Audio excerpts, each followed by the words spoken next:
The most common question that I get asked in my work is some version of this. How do I know if what I'm receiving is real guidance or just my own thoughts or my own imagination? Well, that's a fair question. And the honest answer is, it takes practice and there are specific markers to look for. And today I'm going to share those markers with you. First, let's talk about what genuine intuition feels like. Because if you know it, the counterfeit becomes easier to spot. Genuine intuition arrives quietly. It doesn't argue with you. It doesn't need you to agree with it or act immediately. It's simply present, like a fact, a knowing that has weight without being heavy. It tends to also be consistent. If you receive the same knowing multiple times across different states of mind, different times of day, different emotional contexts, that consistency is a marker. It also does not have an agenda.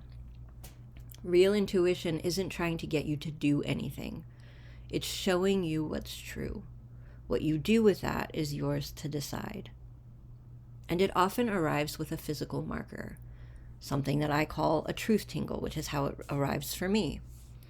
It's a subtle sensation, often in the chest or along the spine. Mine personally starts in my left foot and works up my body.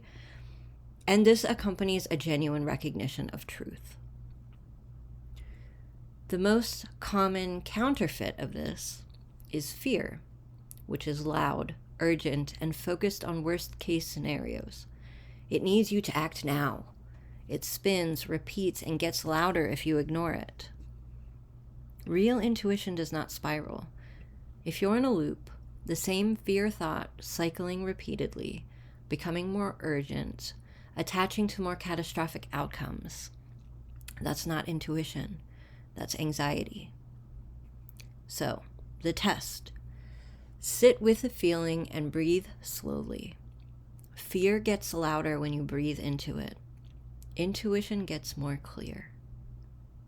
And here's another test. Does this feeling need immediate action, or is it simply present? Real intuition is patient. It can wait for you to use your discernment. Fear cannot. So let's talk about something a little more subtle. Wishful thinking disguised as intuition. Wishful thinking comes with hope or desire attached to it. The knowing conveniently confirms what you wanted to be true. It feels exciting rather than simply clear. Now, don't get me wrong, you can get excited about it, but not at the moment the information arrives.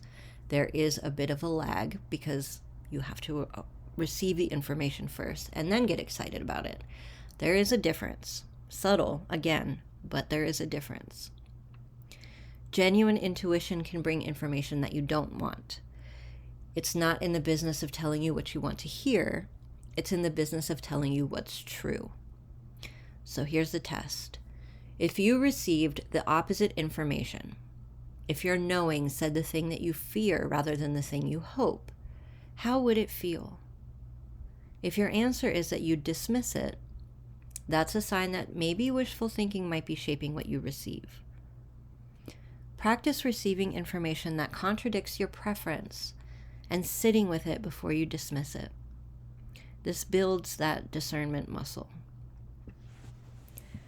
Another one is the analytical mind disguised as intuition. Sometimes what feels like intuition is actually a logical conclusion that your mind reached faster than you consciously registered. And this isn't bad. The analytical mind is useful, but it's worth distinguishing between the two. Analytical knowing can be traced. You can walk it back to the information that generated it. There's usually a logical path, even if it was fast. Intuitive knowing often can't be traced. It simply arrived, and you don't know how you know, you just do.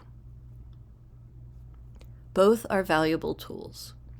Knowing which is which helps you use them appropriately. So the most effective practice for this that I recommend is keeping a discernment journal. When you receive what feels like intuition, write it down. Note the quality of the information. How did it feel?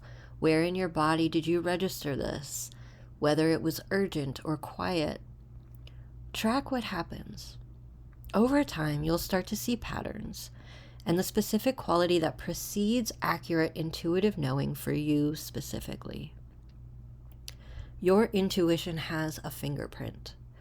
Learning to recognize it takes time and attention, and it's one of the most valuable investments that you can ever make. So I'm curious, what's the most challenging part of trusting your intuition? Let me know in the comments.